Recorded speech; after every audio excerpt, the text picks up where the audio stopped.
aux armes, citoyens, formez vos bataillons. Aux armes, citoyens, formez vos bataillons. Allons enfants de la patrie, le jour de gloire est arrivé. Contre nous de la tyrannie, l'étendard sanglant est levé. Entendez-vous dans nos campagnes mugir ces féroces soldats. Ils viennent jusque dans vos bras, égorgez vos fils, vos compagnes. On est en ligne avec Nicolas Grégoire. Bonjour Nicolas Grégoire.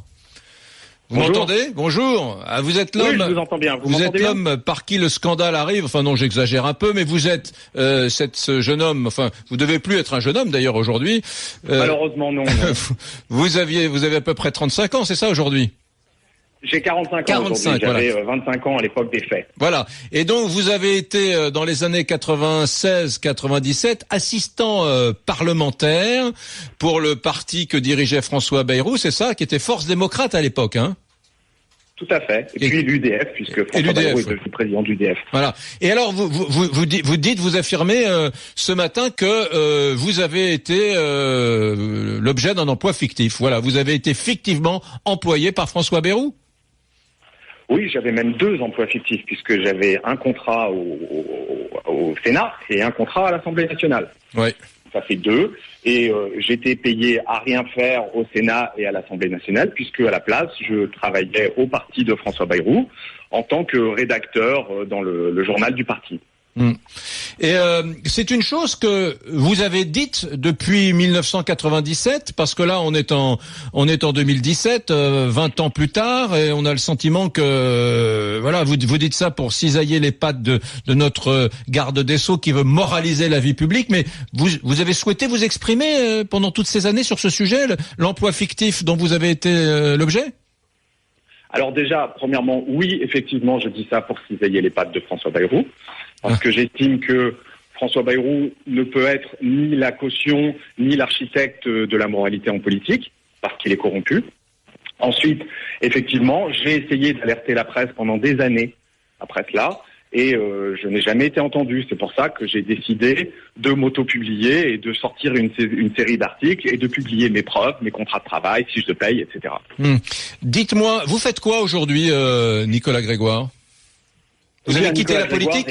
Concepteur-rédacteur, j'ai totalement quitté la politique. Je n'ai même plus voté depuis, même aux élections de parents d'élèves. Et vous étiez donc dans une architecture qui était un parti politique à l'époque. Il y a des petites mains, il y a des assistants parlementaires, etc. Est-ce que à cette époque-là, François Bayrou était clairement informé de la nature de votre contrat et de l'emploi fictif que vous occupiez ? Bien entendu. François Bayrou était le directeur de la publication du journal du parti, donc il était mon supérieur direct. Donc évidemment qu'il le savait. C'est quand même une accusation assez incroyable, parce qu'effectivement, au moment où il est en train d'initier cette moralisation de la vie publique, vous envoyez un scud là, Nicolas Grégoire, un sacré scud. Heureusement qu'il finit par atterrir quand même depuis toutes les années que j'essaie de le lancer. Ensuite, ce n'est pas une accusation incroyable. Les emplois fictifs en politique sont totalement courants. C'est une banalité en politique. Oui. Ils sont dénoncés à droite et à gauche. On en trouve la trace dans tous les partis. Et François Bayrou ne déroge pas à la règle. Oui. Il y avait des emplois fictifs. Il y a 3 élus qui l'ont reconnu. Donc mon sénateur, qui est maintenant au Conseil constitutionnel, a reconnu m'avoir embauché fictivement pour être au parti.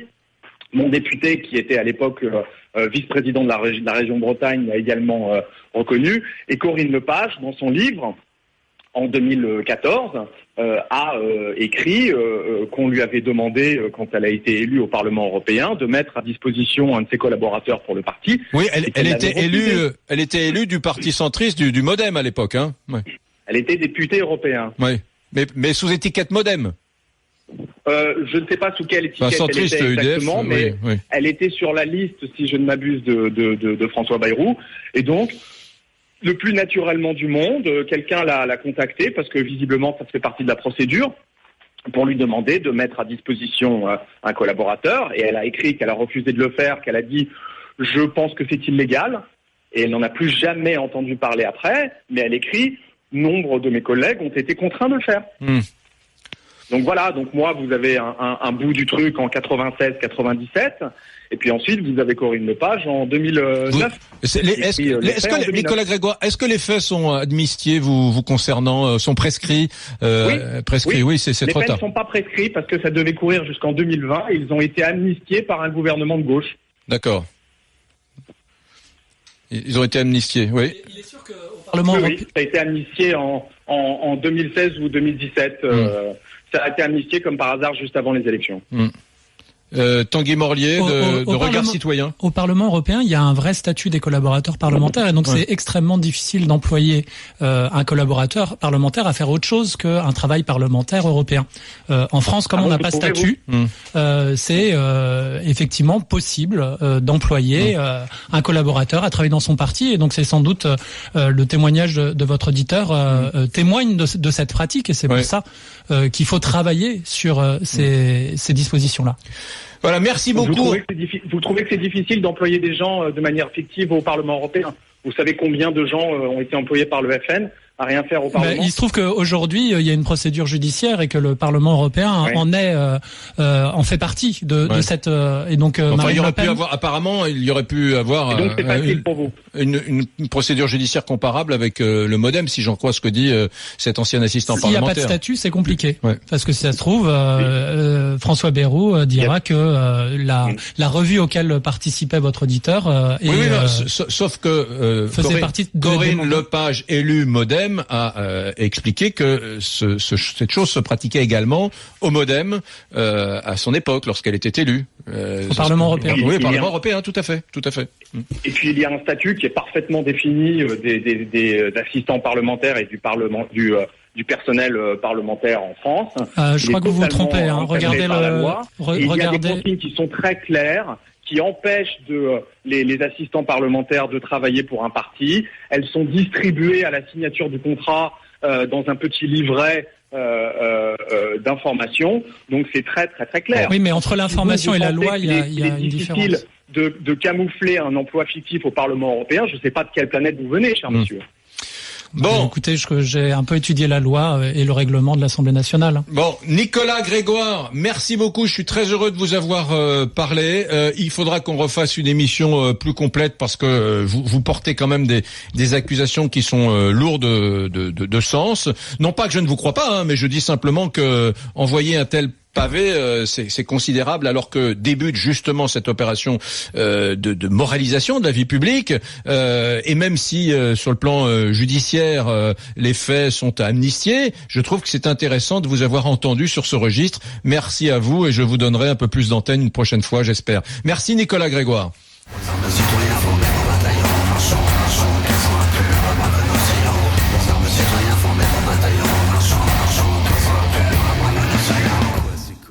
À cette époque, Bayrou est ministre de l'Éducation.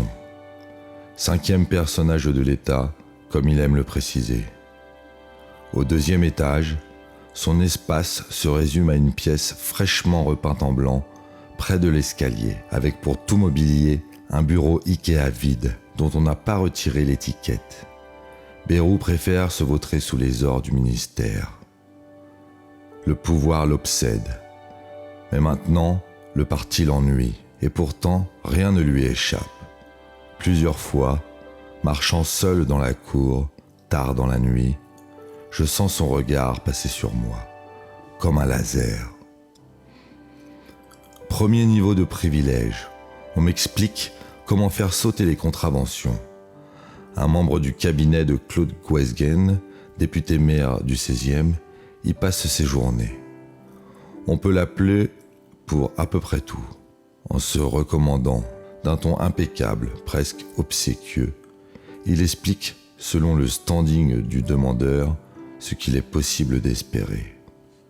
Du jour au lendemain, je deviens presque important.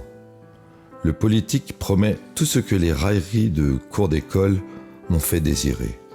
L'ascension sociale, les responsabilités et l'infime possibilité de participer à l'élaboration d'un nouveau modèle de société.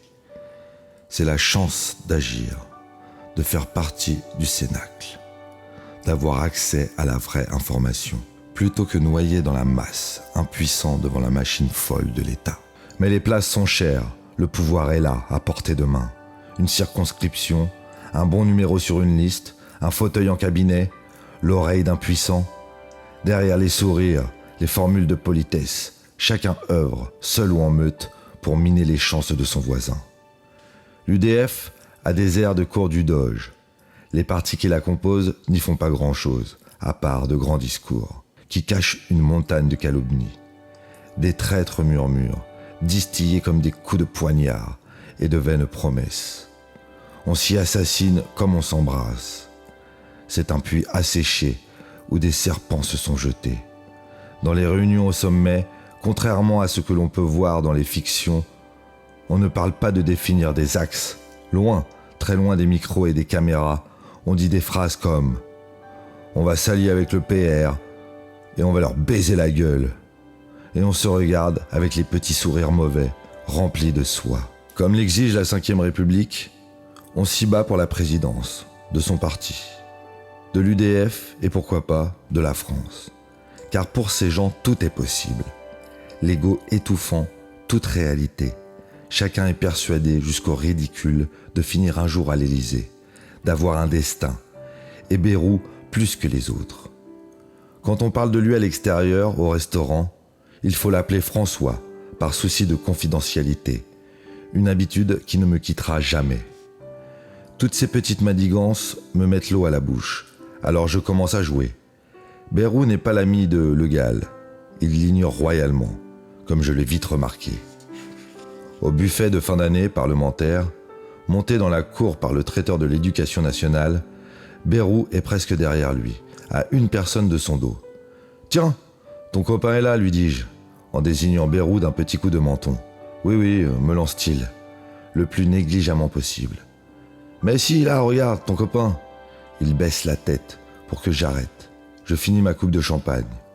À la santé de Marianne, comme ils appellent l'État français. C'est Marianne qui paye. Bayrou passe sur RTL. Au travail avec une collègue, j'écoute distraitement. Il y martèle, n'avoir aucune ambition présidentielle. Ah bon, aucune ? S'étonne la journaliste. Non, aucune. Ment François. Rouage de sa soif de pouvoir. Nous nous regardons en ricanant. Mais qu'est-ce que tu fais là ? Je travaille ici. C'est l'été. Un ancien ami, longtemps perdu de vue, déboule sur le 3e plateau dans un costume impeccable. Appelons-le Amaury. Je l'entraîne dans une salle de réunion. Il est très surpris de me voir. « Tu voulais pas être journaliste ?» Amaury m'explique auditer les finances du parti pour une grande banque d'affaires, à la demande de François Bayrou. Pour la première fois, j'alerte. « Un audit ? Attends, c'est complètement pourri ici. » Il secoue la tête, regarde la table. « Non, on a tout vérifié, tout est carré. » Je bondis presque. « Tu rigoles ?» Il continue de regarder la table, fait de grands gestes de main. « Non, je te dis. On a cherché partout, on n'a rien trouvé. » J'insiste. De plus en plus gêné, il se lève brusquement. Les retrouvailles sont terminées. Je l'accompagne vers la sortie. Arrivé en bas de l'escalier, il se retourne, soudain enjoué. « Ça me ferait trop plaisir qu'on prenne un pot ensemble. » Il n'appellera jamais. Le 3e plateau est presque désert. La majorité de ses membres, insurgés contre l'assistanat, les régimes spéciaux et la victoire des grèves anti-Juppé, commencent leur journée vers 10h. Ils papotent, lisent la rubrique politique du Figaro, commentent en rigolant, passent des appels. Vers 12h30, ils s'en vont déjeuner, en groupe du même niveau, et reviennent à 14h30, voire 15h, passablement éméchés. C'est là qu'ils interpellent leurs sous-fifs sur le travail en cours. Ensuite, ils repassent des appels, font du off avec la presse, voire une réunion à 17h. Ils s'en vont au ministère, au Sénat, où ils ont conseil. À la fin de l'année parlementaire, vers juillet, ils partent en vacances, ponctués par l'université d'été, et reviennent en septembre. Jadis chasse gardée, les locaux se peuplent alors de jeunes militants. Je me lie avec un petit groupe, parmi eux Pierre-Alexandre Kropp, conseiller municipal du 12e, spécialisé au parti dans l'international. J'y rencontre le président des jeunes, que tout le monde appelle mon cri-cri d'amour, un certain Jean-Christophe Lagarde. Lui sait comment s'y prendre. Crop est invité à une réception pour la fête nationale du Canada. Ça va être bien, viens, c'est à l'ambassade.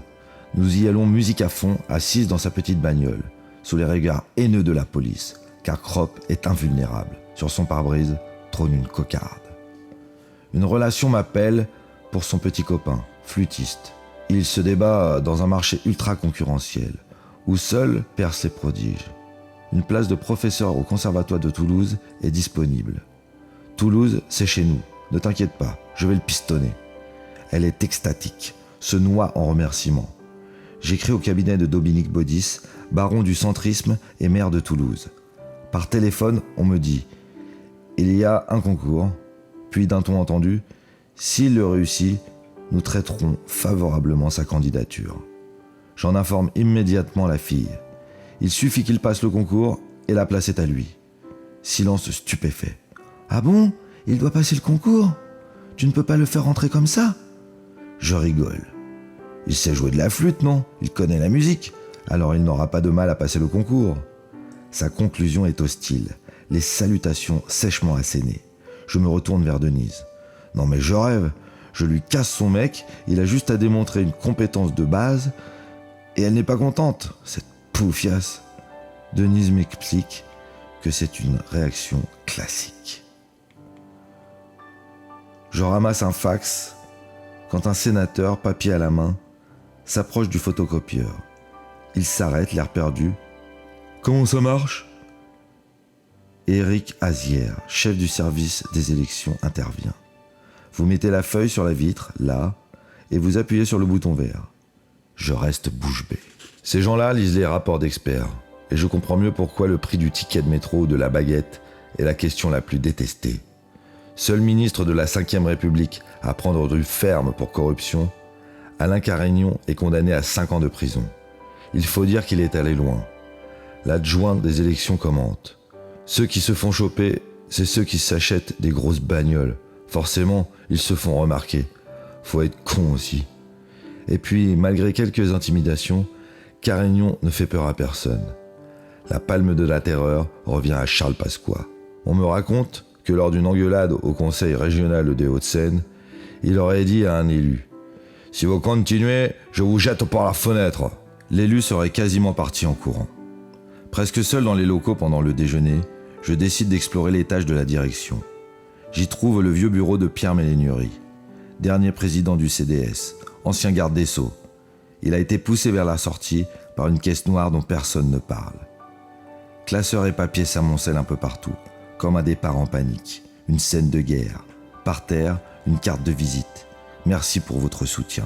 Notre société sera ravie d'accueillir votre fils. Je décide de partir une semaine à Nice chez des amis. Sous les exclamations, quelqu'un pose sur la table les 125 grammes de shit que j'ai commandé. Je ne me défonce qu'en vacances. Devant moi, une bouteille de Jack et 2 paquets de Mérite. J'expire profondément. Il était temps. Vois ton triomphe et notre gloire.